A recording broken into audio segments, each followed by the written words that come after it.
Hello and welcome to Meeple Mentor Reviews. I'm Jared, and with me is Holly. And we're doing a review of the latest Kickstarter delivery of Distilled from Paverson Games. This is a game by Dave Beck, art by Eric Evanson. And we have played this a couple times since receiving the game, and I am really enjoying this. The theme of the game is you own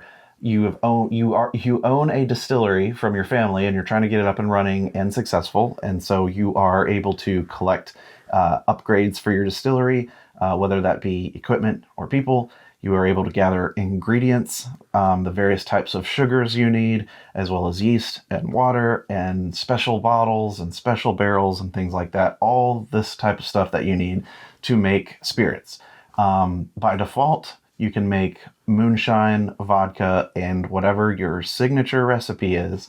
And that's, going to be based on a unique character that you choose. Everyone's dealt two characters that come with, a special ability or power that they can use throughout the game, and, a unique recipe and unique signature ingredient and all that.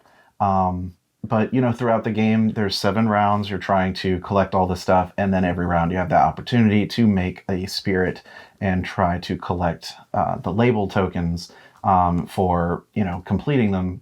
And those tokens can give you bonuses, etc., etc. What would you say? It's like engine building, or how would you describe it?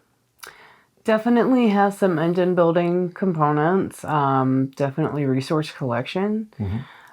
Resource management for sure. Objectives. I will say it has some push your luck to it. Yes, absolutely. Yeah. The distillation process, the way they handle that in the game, is a very much push your luck system. You have to have like 3 cards minimum to distill something. You have to have water, and then something in sugars, and something in yeast. And I say something because you can actually substitute alcohol cards if you've collected those from previous distillations. It does have a minute undertone of deck building as well. Mm-hmm. Because you've got your specialists and your equipment, and then your character that you play with has a special talent, we'll call it, as well. So you want to make sure all of those cards play off of one another. Yeah, it gives you some direction on how to focus your strategy that game. Mm-hmm. And especially what you start with is a little different, and the types of spirits that you can make are going to be a little different. Every game, there's a different tasting flight card that everybody is going to use, and I think there's like 7 or 8 of them. And so you choose one of those, and everybody chooses, they get the same one, and so everyone's trying to make the same extra 7 spirits that game. And there's quite a few in the game, and this can easily be expanded upon. And if you got Kickstarters, they're going to be able to add more stuff. Mm-hmm. I didn't get the initial expansion. I think there was one for like Africa and the Middle East. I don't have that, but there's a lot of stuff that you can add to this game rather easily. Yeah. I will say, first of all, the components are really, really nice. The game looks amazing. The art itself is amazing. The trays and the inserts that come with the game, very functional, very well designed. It's got, of course, custom logo and all that kind of stuff on it that you would expect. In my Kickstarter copy, I do have the neoprene playmat, which is for the market, which doesn't actually need a mat, because you can just, you have your 3 decks of cards and you lay out 4 cards. But in the retail version and, Kickstarter, it comes with a discard board, which is the truck. And so it's a vertical truck board that just goes on the side of that market, and that's where the discards go. But it's an easy way to say, to refer to those discards as the truck instead of the such and such discard pile. Mm-hmm. So it's kind of a clever way to get around a lot of, verbose wordage.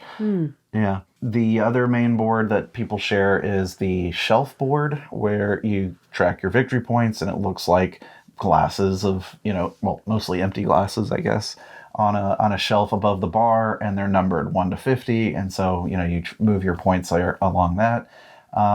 And that's also where you store the labels that you try to collect. And of course, they're top shelf labels, so they go on the top shelf to set up the game. And you have a basic market board, which is a horizontal board of basically all the simple, ingredients that you can gain. Common component ingredients. Water, yeast, 3 basic sugars, basic clay barrel, and a basic wood barrel. The barrels you need for any distillation, and you always start with a starting metal barrel that comes back to you, but the rest that you gain, they have better benefits or money or points to them, and those go away after used. Just a friendly tip. If you need a wooden barrel to make your spirit, make sure you get the wooden barrel. It's happened to both of us. It has. This is a game that can be really focused on planning. And if you run out of money and your plan fails because you didn't plan the amount that you needed to spend, or making sure you have the right ingredients or the right barrel, all of these factors will affect how well you do in the game every round, and you'll immediately feel it. It's not an ongoing thing like, oh, well, now for the rest of the game, this is, no, it's this round, I can't make what I want. I honestly feel like more than push your luck. Yes, it does have some push your luck element, but I think more than that, it's about resource management and balance. Just really keeping an eye on what you're trying to accomplish. Yeah, this really rewards planning and forethought, because you really can't just do things and expect them to work out. Oh, you cannot wing this. You absolutely cannot wing this. Like, you have to have 3 different cards at least, and then you want to boost as much as you can for the type of spirit that you're trying to make. And so I say trying because you add a number of alcohol cards to your group of cards, the washback it's called, to that whole group, and then shuffle them before, finally removing the top and the bottom cards of that stack. From what remains is then what you try to line up and match to any recipe that you have. And so it's like, if you have 2 grain sugars and it's mixed in XYZ barrel, it's this kind of spirit. Or if it's mixed in a wood barrel and it has 2 fruits, like, all of these factors play a role. And that can be frustrating when you're trying to go for one and you forget an ingredient, or one of the ingredients that you put in there that really needs to be in that final product accidentally gets discarded from the top and bottom. And that's where the push your luck is, like, well, can I afford to just keep adding a whole bunch of these extra sugars and, just to make sure. Just to try to make sure that you get it exactly. And then there's the fact that some of the spirits have to be sold the round that they're made, and others have to wait at least a round. And so it could be that the first time you make, an aged type of spirit, you're not going to be able to sell anything that round. So the following round, you're not going to have very much money to work with. And so I think figuring out when to transition to those aged spirits, and when can you take that hit of not making as much money because you're not selling it that round. Although, even there is a catch-up mechanism there too. If you don't sell that round, you can sacrifice up to 4 victory points for $4 to still function in the market and whatnot. Yeah, and $4 doesn't sound like a lot, but one of the things you can do is you can take a yeast card as a basic card, and you get $1 every time you gain a yeast. So sometimes if you're really, strapped for cash, just go for 2 yeast cards, because you're limited from that basic market to taking 2 cards per round. So essentially, if you just get yeast, you're getting $2 and 2 yeast. And then you're hoping to buy whatever you can from the premium market, which is everything else that you need.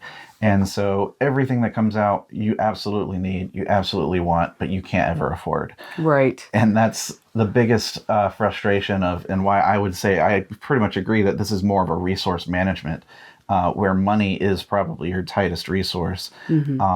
Now, the cards that get discarded from that distillation process, those don't go away. Those actually come back to your pantry, space for your distillery, which is great because that means you can use them again in the next round.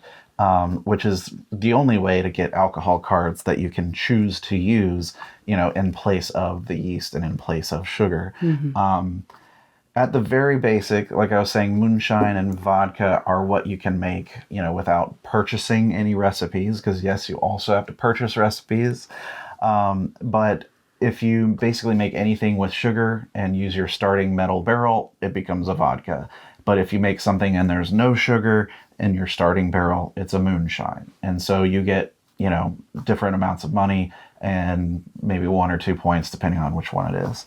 But it allows you to at least still participate and try to make something you can sell, which is why, again, there's more moonshine and more vodka than, any of the others. This is one of those games that, it thwarts me. You know what I'm saying? I cannot master it. I think I'm doing really well, and then I'm like, I'm behind a little, but I'm going to get it. And I just want to keep coming back to it because it's so much fun. It's really fun. It's addicting. Oh my gosh. Even as I was losing, I had a rough day yesterday and I was losing. And so we packed it up, just to preserve my mental health because rough day. But even as I'm sitting there, I'm like, oh no, we're trying this again because this is not how this is going to end. It's one of those games that you want to come back. Yeah, you keep thinking about it. You keep replaying in your head, if I had bought that and I had done this, maybe I could have made a slightly better spirit. Yes, I love it. It makes you think about it afterward. You're still like, man, if I pick up this card next time, if that comes out. Exactly. I think that's a mark of a really well-designed game. That, I agree. You keep thinking about it and that there's so much depth to it that you just want to maximize as much as you can with as little as they give you.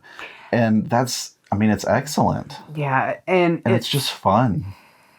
It's another thing is I don't think it's one that you could easily check out of. No, you need your full attention to be able to you have a chance of winning. If you play with people sometimes that get distracted on their phones or whatnot, this is not one of those that they're going to be able to be like, what's going on? Funny enough, if you're all drinking whiskey and drunk, you probably won't do well at this game. That's also probably true because you got to be very balance. Balance is the name of the game. It really is. You got to manage your cards that you get and what you're using and how much cards to try to avoid not making something that you can really use or sell that round.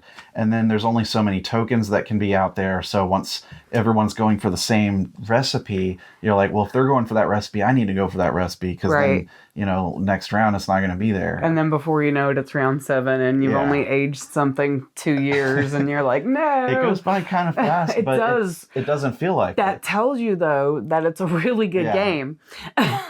So, I think overall it's just an impressive game and we really enjoyed it.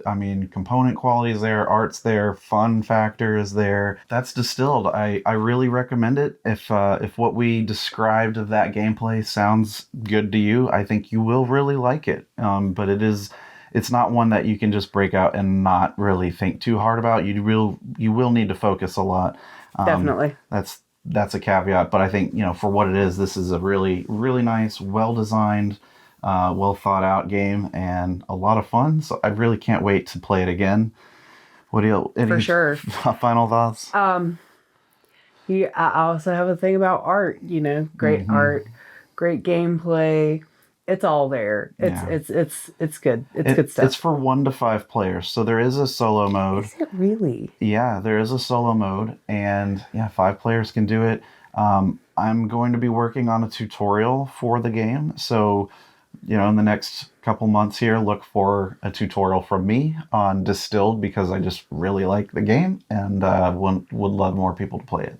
So, for that, stick around on the channel, hit the subscribe button, and, you'll be notified when that comes out, as well as any of our other tutorials, reviews, news, and more. Unboxings. We've got a lot of content, so hopefully you liked what you saw, and, stick around. So, until the next video, I've been Jared. I'm Holly.